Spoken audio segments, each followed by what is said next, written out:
Em primeiro lugar, educação. Bom dia, boa tarde, boa noite, dependendo de quando você estiver vendo este vídeo. Em segundo lugar, bem-vindo ao canal Preso na Língua, para a gente dar uma olhadinha na poesia. Já falei várias vezes como a poesia surge de lugares diferentes, inclusive no meu caso, que sou uma figura marcada pelo tempo, como vocês podem ver, violinos tristes ao fundo, surge pelo Facebook, que é rede social de gente um pouco mais calejada. Me apareceu agora, recentemente, por causa de uma efeméride, que é o lançamento do filme Odisseia, do Christopher Nolan. Muita coisa sobre a Odisseia. Muita gente agora se arvora de grande especialista, sabe o que está falando, etc. E no meio disso tem sim bastante gente que sabe o que está falando. É nessa onda de postagens e comentários ligados à Odisseia que me apareceu um poema de uma amiga facebookica, a Leila Guenter. Se eu falei o nome errado, me perdoem. Eu não tenho muita familiaridade com o alemão, então não posso garantir que eu tenha pronunciado direitinho. Um poema que se chama justamente Circe, ou seja, faz parte desse universo de referências que a poesia ocidental desdobrou a partir da Odisseia. Vamos olhar para a poesia? Olha pra poesia. Olha pra poesia. Olha pra poesia. Olha pra poesia. Olha pra poesia. Olha pra poesia. Olha pra poesia. Olha para a poesia.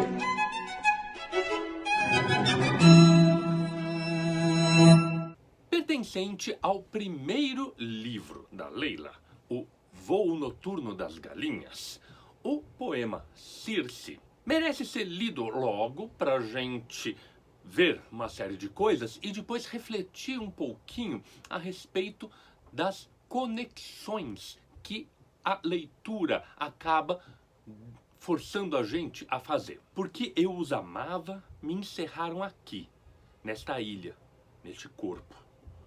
Transformo-os no seu melhor, mas não posso beber do meu próprio veneno. Por anos esperei no topo deste penhasco. Ele não voltou. Ensinem-me algo do seu mundo que eu ainda não saiba. Pois bem, é um poema que tem nitidamente duas dimensões. Ele tem a dimensão do próprio texto, as palavras que criam um enunciante em primeira pessoa, um enunciante que não fica 100% claro, apenas nas palavras. Se é um homem, se é uma mulher, se é um enunciante masculino, um enunciante feminino, mas que se significa a partir do título, Circe. Para quem lembra, a Circe é uma feiticeira que aparece na Odisseia e que é hostil aos homens, mas acaba sendo, muitas aspas aqui, domesticada pelo Odisseu, pelo Ulisses. Nas andanças do Ulisses tentando voltar para Ítaca após a guerra de Troia, ele chega à ilha da Circe. Segundo a Odisseia, alguns dos companheiros dele vão primeiro explorar a ilha, encontram a Circe, que lhes oferece algumas beberragens, eles tomam e se transformam em porcos. O Ulisses, prevenido pelos deuses, já chega com um antídoto e não consegue ser transformado em porco. Por isso ele acaba dominando a Circe e forçando-a a trazer de volta os seus amigos. Eu lembro dessa imagem muito forte na minha infância no Manual da Maga Patológica, que era um manual da Disney sobre questões mágicas, mitológicas, ocultistas, e a imagem da Circe transformando os companheiros de Ulisses em porcos fica muito bem marcada na minha memória. Aqui, a Leila, evidentemente, está dialogando com essa mitografia que eu mencionei agora. Ela está falando sobre a personagem construída pelo Homero na Odisseia. Agora, o que ela fala? Primeiro, ela se apresenta numa condição, que é estar aprisionada numa ilha, num corpo. Por quê? Porque ela os amava. Os quem? Aqui a gente começa a ver a riqueza que é possível ser desentranhada de um texto que está aí na estrada há mais de 2.000, quase 3.000 anos. O personagem plural que aparece no mito, conforme codificado pela Odisseia, é o dos marinheiros do Ulisses, que na verdade a gente pode aqui, então quem sabe, desdobrar para uma leitura centrada na identidade feminina, que é a deles, os homens.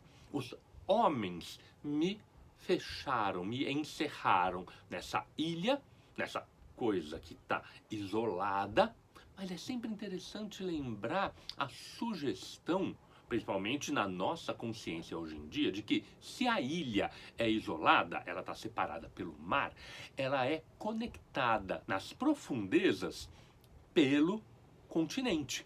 Ela faz parte das terras. O que separa é o mar, essa parte meio volúvel, essa parte inquieta da natureza. Na ilha, que é isolada, no corpo, que se associando à ilha pela mesma construção, se torna também ele uma ilha. E aqui, como eu falei, uma leitura que se centre na feminilidade pode muito bem imaginar o corpo feminino sendo muito menos individualidade e muito mais projeção dos outros, no caso aqui, dos eles. Esses eles são transformados no seu melhor por essa voz que a gente está identificando como a própria Circe, como feminina.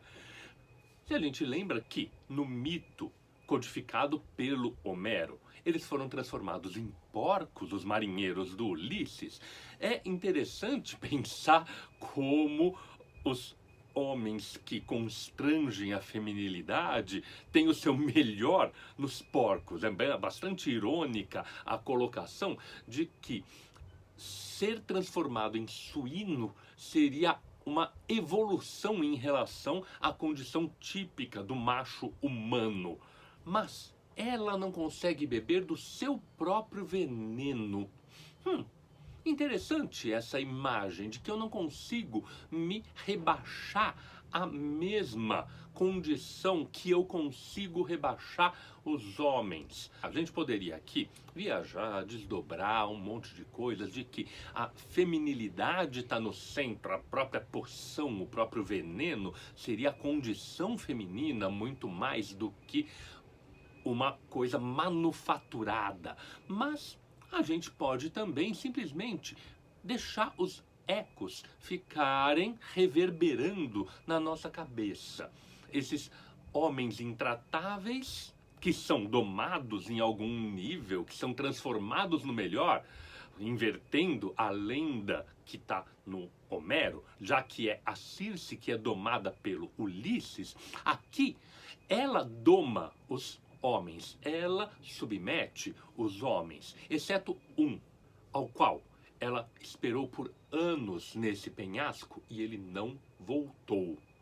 Interessante, porque na verdade aqui a gente tem duas coisas que se misturam, duas imagens muito fortes da Odisseia que se ecoam, que se espelham e que eu não lembro de ter visto colocadas nesse mesmo patamar. Por quê? Pelo texto padrão da Odisseia, quem está esperando é a Penélope, é a esposa do Ulisses, do Odisseu, que está em Ítaca, abandonada depois de 10 anos de guerra. Ele ainda está mais 10 anos no mar. Na verdade, nesse momento ele ainda está por volta de uns 3 anos só no mar, mas ele não volta e ela está esperando.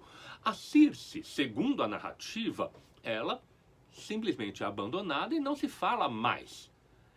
Aqui, ela também se coloca na condição de esperar, de aguardar. E eu, pessoalmente, não consigo deixar de pensar num outro eco mitológico, que é o da Ariadna.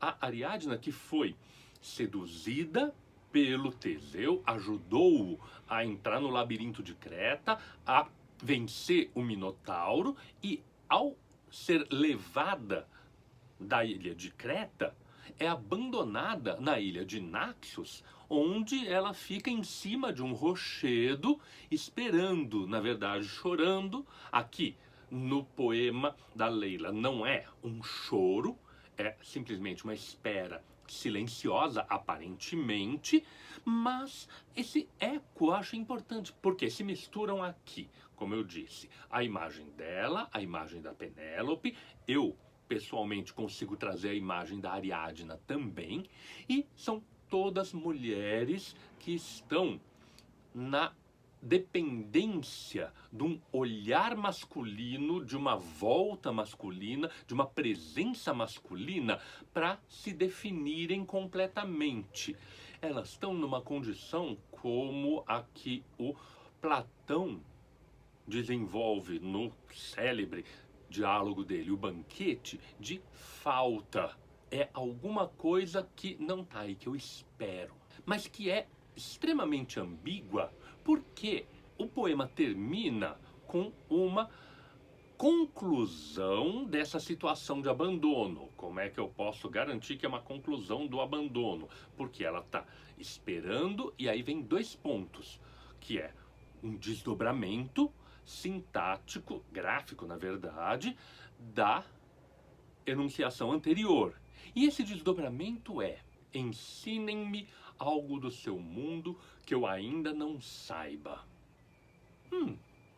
Bonito. Bonito e, na verdade, intrigante.